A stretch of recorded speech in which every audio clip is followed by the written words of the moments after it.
In the wake of a successful RNC, Donald Trump is getting a big bump by big tech. Major players, possibly spurred on by J.D. Vance's relationship with Silicon Valley leaders, are throwing their support behind Donald Trump, which some say signals a seismic shift in the industry.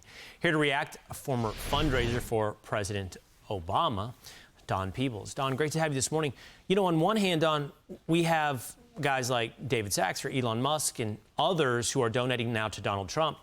And you have donors to Joe Biden previously, Michael Moritz, big California donor, I'm sure you're aware of as well, who said he's done. Like, no more, no penny spent on Joe Biden. Tell me you think the significance of all of these donors.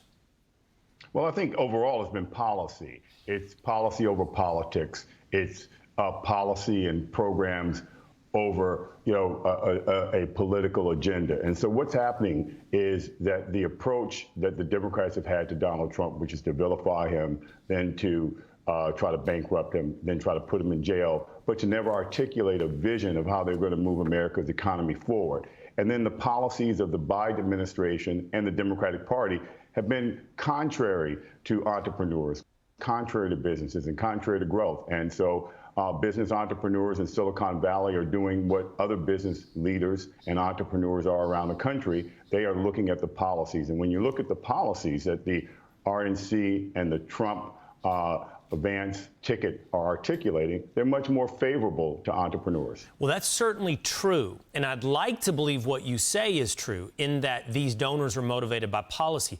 But the only reason I have skepticism about what you're telling me is those policies have been present for years. Their allegiances have only shifted recently.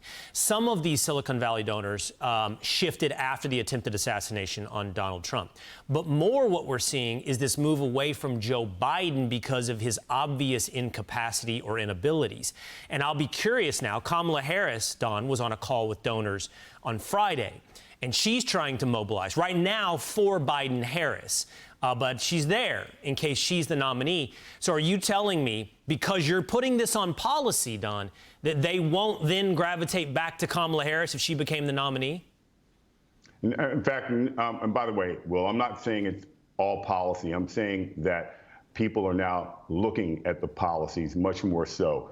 I mean, Trump, over the years, has been somewhat politically incorrect. So many business leaders and entrepreneurs in Silicon Valley were stepping away from him. But once they saw Biden undressed in terms of his cognitive ability during the debate and saw that they were being misled by his handlers and his administration and the party overall, they felt betrayed, as many of us did.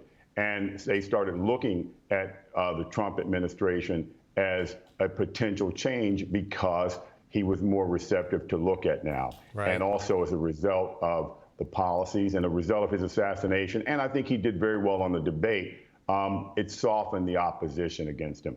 I don't see Harris making a bit of difference. Really? We already have her on the ticket, and she would likely be the president at some point during a second term anyway. That's a great point, and I think that donors and voters will probably have to make that calculation and include it. You know, you're basically voting for Kamala regardless if Joe Biden is on the ticket or not. So you're saying if they make the move, right, and let's say it could happen as soon as this week, if they make the move, you don't see a big influx of donations for Kamala Harris, unburdened by the anchor of Joe Biden?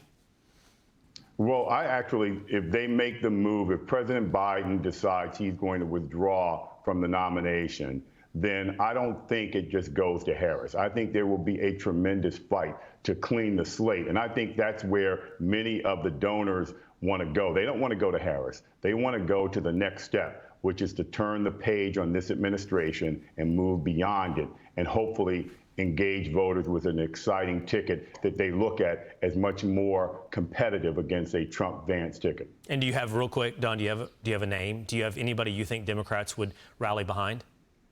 Well, I think the ticket that is being talked about and that I think would be the most competitive would be Whitmer and the governor of Maryland, Wes Moore. I think those two address stepping over Harris because there'd be a lot of flack from a lot of the party, especially African Americans. So stepping over her and women. So stepping over her with a very strong female candidate, the governor of Michigan in a swing state, and then Wes Moore, who pretty much sizes up pretty well against Vance, war veteran, chief executive of a state and a business entrepreneur in the past.